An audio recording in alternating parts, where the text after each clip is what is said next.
Students, അപ്പോൾ ഇന്ന് നമുക്ക് മാത്സിലെ ഒരു ഇമ്പോർട്ടൻറ്റ് ടോപ്പിക് പഠിച്ചാലോ? മാത്സ് എന്ന് കേൾക്കുമ്പോൾ തന്നെ നമുക്ക് എന്താ ഓർമ്മ വരിക? നമ്പേഴ്സ് ആണല്ലേ. ഡിഫറെൻറ്റ് ടൈപ്സ് ഓഫ് നമ്പേഴ്സ് നമുക്ക് അവൈലബിൾ ആയിട്ടുണ്ട്. നമ്മൾ എപ്പോഴും യൂസ് ചെയ്യുന്ന നമ്പേഴ്സ് ഉണ്ട്, പിന്നെ നമ്മൾ പഠിച്ച് വേറെ കുറേ നമ്പേഴ്സ് ഉണ്ട്. അപ്പോൾ നമുക്ക് അതൊക്കെ നോക്കിയാലോ? ഏതൊക്കെ നമ്പേഴ്സ് നമുക്കറിയാം? നമ്മൾ സാധാരണ കൗണ്ടിങ്ങിന് വേണ്ടി യൂസ് ചെയ്യും അല്ലേ? എവിടെ തൊട്ട് നമ്മൾ കൗണ്ട് ചെയ്യാറ്? സാധാരണ ഏത് നമ്പർ സ്റ്റാർട്ട് ചെയ്തിട്ടാണ് കൗണ്ട് ചെയ്യാറ്? 1 2 3 1 2 3 4 എക്സെട്ര അല്ലേ?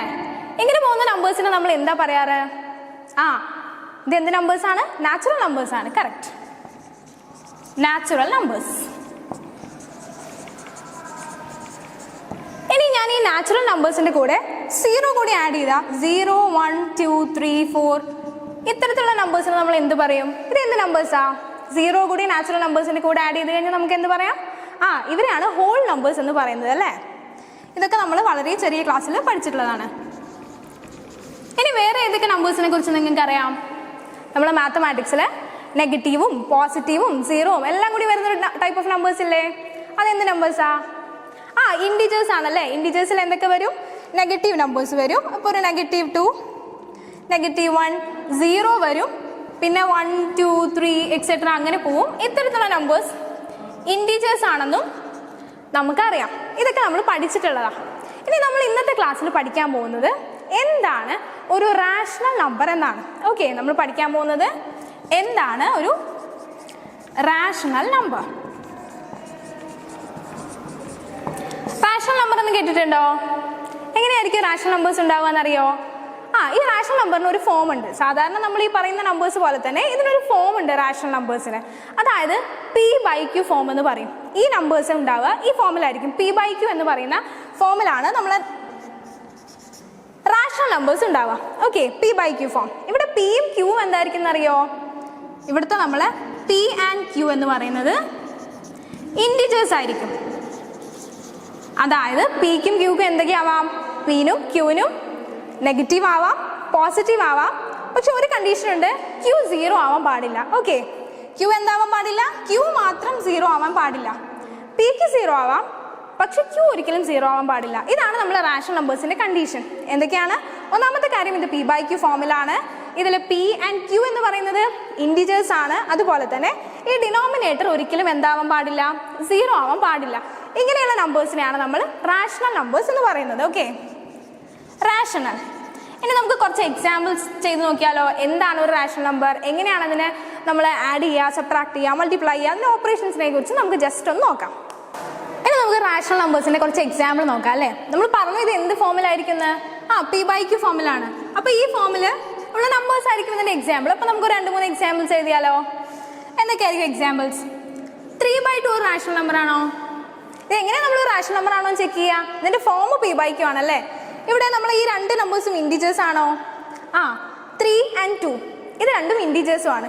പിന്നെ അതേപോലെ നമ്മൾ ഡിനോമിനേറ്റർ ആയ 2 ഇത് നോട്ട് ഈക്വൽ ടു 0 ആയി. അപ്പോൾ ഇതൊരു റാഷണൽ നമ്പർ ആണ്. ഇതുപോലെയാണ് നമ്മൾ എക്സാമ്പിൾസ് ഫ്രെയിം ചെയ്യുന്നത്. ഇഷ്ടംപോലെ എക്സാമ്പിൾസ് നമുക്ക് എഴുതാം. -5/7 ഒരു റാഷണൽ നമ്പർ അല്ലേ? ഇനി ഞാനൊരു ക്വസ്റ്റ്യൻ ചോദിക്കാം. 0 ഒരു റാഷണൽ നമ്പർ ആണോ? 0 ഈ ഒരു നമ്പർ എങ്ങനെയാണ് നമ്മൾ റാഷണൽ ആണോ എന്ന് പറയുക? നമ്മൾ പറഞ്ഞു P/Q ഫോമിൽ എഴുതാൻ പറ്റിയ അത് റാഷണൽ നമ്പർ ആയി. 0നെ നമുക്ക് എങ്ങനെയെങ്കിലും ഈ ഫോമിൽ എഴുതാൻ പറ്റുമോ? ഒന്ന് ചിന്തിച്ച് നോക്കിയേ, എങ്ങനെയായിരിക്കും നമ്മൾ എഴുതുക? 0/1 എന്തായിരിക്കും? 0നെ 1 കൊണ്ട് ഡിവൈഡ് ചെയ്യാം. 0/1 എന്ന് പറഞ്ഞാൽ എന്തായിരിക്കും ആൻസർ? നമുക്ക് 0 തന്നെ കിട്ടും അല്ലേ? അപ്പോൾ നമുക്ക് ഈ ഒരു നമ്പറിനെ P/Q ഫോമിൽ റെപ്രസെന്റ് ചെയ്യാൻ പറ്റിയില്ലേ? അതുകൊണ്ട് തന്നെ ഇതൊരു റാഷണൽ നമ്പർ ആണ്. 0 is a rational number. Okay, 0നെ ഡിനോമിനേറ്റർ ആയിട്ട് നമുക്ക് ഏത് നമ്പർ വേണമെങ്കിലും എഴുതാം. ഇപ്പോൾ 0/10 എഴുതാം. അങ്ങനെ എഴുതിയാലും ഇത് ആൻസർ എന്ത് തന്നെ ആയിരിക്കും? 0 തന്നെ കിട്ടുക. അപ്പോൾ നമുക്ക് P/Q ഫോമുമായി ഇതിന്റെ ഡിനോമിനേറ്റർ 0 വന്നോ? ഇല്ല. Numerator can be 0. മുകളിൽ 0 വന്നാലും കുഴപ്പമില്ല, പക്ഷെ എന്താവാൻ പാടില്ല? താഴെ 0 വരാൻ പാടില്ല. ആ ഒരു കണ്ടീഷൻ സാറ്റിസ്ഫൈ ചെയ്ത് കഴിഞ്ഞാൽ ഇതൊക്കെ റാഷണൽ നമ്പേഴ്സ് ആയി. സോ നമുക്ക് എന്ത് പറയാൻ പറ്റും? 0 ഒരു റാഷണൽ നമ്പർ ആണ്. അതുപോലെ നമുക്ക് ഒരുപാട് എക്സാമ്പിൾസ് റാഷണൽ നമ്പേഴ്സിൽ എഴുതാം. ഇനി നമുക്ക് റാഷണൽ നമ്പേഴ്സിൽ പറയാനുള്ളത് ഇതെങ്ങനെ നമ്മൾ ആഡ് ചെയ്യും, സബ്ട്രാക്ട് ചെയ്യും, അതൊക്കെയാണ് നമുക്ക് ഓപ്പറേഷൻസ് ഒന്ന് ഡിസ്കസ് ചെയ്യാം. ഓക്കെ, അപ്പോൾ ഇനി നമുക്ക് എന്ത് ചെയ്യാം? ഈ റാഷണൽ നമ്പേഴ്സിനെ എങ്ങനെ ആഡ് ചെയ്യാമെന്ന് കൂടി നോക്കാം അല്ലേ? റാഷണൽ നമ്പേഴ്സിന്റെ അഡീഷൻ. അപ്പോൾ നമുക്ക് ആദ്യം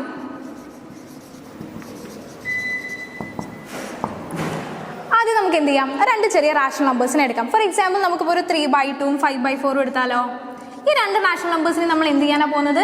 ആഡ് ചെയ്യണം. അപ്പോൾ ആഡീഷൻ സമയത്ത് റാഷണൽ നമ്പറിൽ നമ്മൾ എന്താ ശ്രദ്ധിക്കേണ്ടത്? ഇതിന്റെ ഡിനോമിനേറ്റേഴ്സ് സെയിം ആക്കണം അല്ലേ? ഇതിന്റെ ഡിനോമിനേറ്റേഴ്സ് ഇപ്പോൾ സെയിം ആണോ? അല്ല, ഒരെണ്ണം 2ഉം ഒരെണ്ണം 4ഉം ആണ്. അപ്പോൾ ഈ രണ്ട് റാഷണൽ നമ്പേഴ്സിൻ്റെയും ഡിനോമിനേറ്റർ സെയിം ആക്കാൻ വേണ്ടി നമ്മൾ എന്ത് ചെയ്യണം? നമ്മൾ ഈ രണ്ട് നമ്പേഴ്സിൻ്റെയും LCM എടുക്കണം അല്ലേ? LCM കണ്ടുപിടിക്കാൻ നമുക്കറിയാലോ. എന്താണ് LCM of 2 and 4? LCM of 2 and 4, അതായത് ഡിനോമിനേറ്റേഴ്സിൻ്റെ LCM ആണ് നമ്മൾ എടുക്കേണ്ടത്. LCM കണ്ടുപിടിക്കാനൊക്കെ നമുക്കറിയാം. അപ്പോൾ 2×4ൻ്റെ LCM എന്ത് വരും? 4 ആണ് അല്ലേ? സോ ഇനി നമ്മൾ ഈ രണ്ട് നമ്പേഴ്സിൻ്റെ ഡിനോമിനേറ്റർ 4 ആക്കണം. ഒരെണ്ണം ഓൾറെഡി 4 ആണ്. അപ്പോൾ ഇനി 3/2ൻ്റെ ഡിനോമിനേറ്റർ 4 ആക്കാൻ നമ്മൾ എന്ത് ചെയ്യും? ഈ 3/2നെ എന്ത് വെച്ച് മൾട്ടിപ്ലൈ ചെയ്യണം? നമ്മൾ ഈ ന്യൂമറേറ്ററും ഡിനോമിനേറ്ററും ഒരേ നമ്പർ വെച്ച് വേണ്ടേ മൾട്ടിപ്ലൈ ചെയ്യാൻ? സോ നമ്മൾ ഏത് നമ്പർ എടുക്കും ഇത് 4 ആയി കിട്ടാൻ? 2ൻ്റെ കൂടെ എന്ത് മൾട്ടിപ്ലൈ ചെയ്താലും നമുക്ക് 4 കിട്ടുക? 2ൻ്റെ കൂടെ നമുക്ക് 2 തന്നെ മൾട്ടിപ്ലൈ ചെയ്യാം അല്ലേ? സോ നമ്മൾ എന്താണോ ഡിനോമിനേറ്ററിൽ മൾട്ടിപ്ലൈ ചെയ്യുന്നത് അത് തന്നെ വേണം എവിടെയും മൾട്ടിപ്ലൈ ചെയ്യാൻ? ന്യൂമറേറ്ററിലും. സോ നമുക്ക് ഈ 3/2നെ എന്താക്കി മാറ്റാം? 3×2 എന്ന് പറയുമ്പോൾ 6 ആണ്.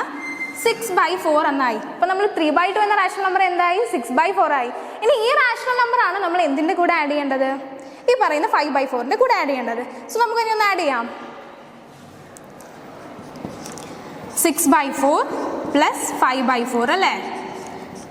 ഡിനോമിനേറ്റേഴ്സ് സെയിം ആയി കഴിഞ്ഞാൽ എന്ത് ചെയ്താൽ മതി? ന്യൂമറേറ്റേഴ്സ് മാത്രം ആഡ് ചെയ്താൽ മതി. അപ്പോൾ നമുക്ക് ഡിനോമിനേറ്റർ രണ്ടിനും സെയിം ആയത് കാരണം ഒരെണ്ണം എഴുതാം. 6 + 5 എന്ത് കിട്ടും? 11 ആണല്ലേ? സോ 11/4.